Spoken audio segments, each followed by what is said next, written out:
Long ago, in the ancient kingdom of Magadha, there lived a young prince named Siddhartha Gautama. He was born into a life of luxury, with all the comforts and privileges that money could buy. His father, King Savadana, had shielded him from all the pain and suffering of the world, hoping to groom him to be a great king. However, young Siddhartha had a curious mind, and he often pondered about the nature of life and death. One day, when he was out riding his horse, he saw an old man with wrinkled skin, hunched back, and grey hair. Siddhartha was shocked, for he had never seen an old person before. He asked his charioteer, "Who is that man?" The charioteer replied, "That is an old man, my lord. Everyone grows old, even kings and princes." Siddhartha was perplexed. He realized that he too would grow old one day, and that he would have to face the same fate as that old man. Siddhartha became increasingly curious about the nature of suffering and death. He began to ask questions and seek answers from his teachers and philosophers, but he found no satisfaction in their answers. He realized that he needed to find the truth for himself. One night, when the kingdom was asleep, Siddhartha left his palace and rode out into the world seeking answers. He met a sage who taught him meditation and helped him find inner peace. He then traveled to different parts of the country, learning from various gurus and sages. Finally, after 6 years of wandering, he came to a place called Bodh Gaya, where he sat under a Bodhi tree and meditated for 49 days. During this time, he experienced a profound realization about the nature of suffering and the path to liberation. He became known as Gautama Buddha, the Awakened One. Meanwhile, in a nearby village, there lived a young girl named Sujata. She was known for her kindness and generosity, and she often fed the poor and needy. However, she too had suffered from emotional pain in her life. Her mother had died when she was young, and her father had remarried, leaving her feeling neglected and alone. She longed for love and acceptance, but she found it hard to trust people. One day, as she was walking in the forest, she came across a group of monks who were on their way to Bodh Gaya to see the Buddha. She offered them some food and asked them about the Buddha. They told her about his teachings and his ability to help people overcome suffering. Sujata was intrigued, and she decided to go and see the Buddha for herself. When she arrived at Bodh Gaya, she saw the Buddha sitting under the Bodhi tree, radiating an aura of peace and serenity. She felt drawn to him, and she decided to stay and listen to his teachings. The Buddha taught about the Four Noble Truths, the Eightfold Path, and the Middle Way. He taught about the impermanence of all things, the interconnectedness of all beings, and the importance of cultivating compassion and wisdom.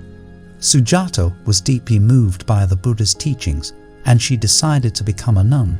She took the vows of celibacy, poverty, and obedience, and she devoted herself to the path of enlightenment.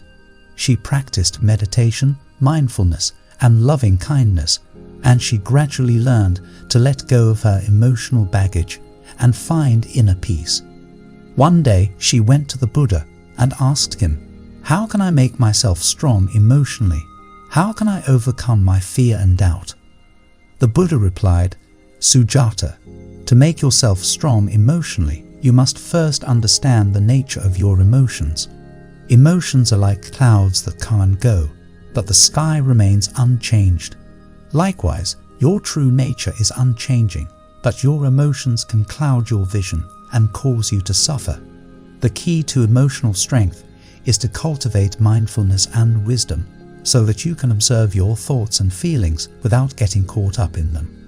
Sujata listened attentively to the Buddha's words, and she asked him, "But how do I cultivate mindfulness and wisdom?" The Buddha replied, "You must practice meditation and contemplation, and you must cultivate the qualities of calmness, clarity, and insight. You must also cultivate compassion and loving kindness, so that you can develop a deep sense of empathy and understanding towards yourself and others." Sujata took the Buddha's advice to heart, and she began to practice meditation and mindfulness every day. She learned to observe her thoughts and feelings without judging or reacting to them, and she developed a deeper understanding of her own mind. She also cultivated compassion and loving kindness towards herself and others, and she found that this helped her to overcome her fear and doubt. Meanwhile, back in the palace, Siddhartha's father, King Savadana, had become worried about his son's absence. He sent out search parties to find him, but they returned empty-handed. Finally, a messenger came back with the news that Siddhartha had become a monk and was living in Bodh Gaya. The king was furious, for he had wanted his son to become a great king, not a wandering ascetic. He went to Bodh Gaya to see his son, but when he saw how radiant and peaceful Siddhartha had become, he was filled with awe and respect. He asked Siddhartha to teach him about his path, and Siddhartha agreed. Together, the father and son sat under the Bodhi tree, and Siddhartha taught his father about the Four Noble Truths, the Eightfold Path, and the Middle Way. He taught him about the impermanence of all things, the interconnectedness of all beings, and the importance of cultivating compassion and wisdom. King Savadana was deeply moved by his son's teachings, and he realized that Siddhartha had found the true path to liberation. He decided to become a follower of the Buddha, and he devoted himself to the practice of mindfulness and wisdom. Years passed, and both Sujata and King Savadana became enlightened under the guidance of the Buddha. They both learned to make themselves strong emotionally by cultivating mindfulness, wisdom, compassion, and loving kindness. They learned to let go of their emotional baggage and find inner peace, and they shared their wisdom and compassion with others, helping them to overcome their suffering. In the end, Siddhartha Gautama became known as Gautama Buddha, the Awakened One, and his teachings spread throughout the world, inspiring millions of people to find inner peace and happiness. Sujata and King Savadana became his devoted disciples, and they lived out their lives in peace and contentment, having found the true path to emotional strength and liberation. Emotional strength comes from within. It is not something that can be given to you by others. To make yourself strong emotionally, you must first understand the nature of your emotions. The key to emotional strength is to cultivate mindfulness and wisdom.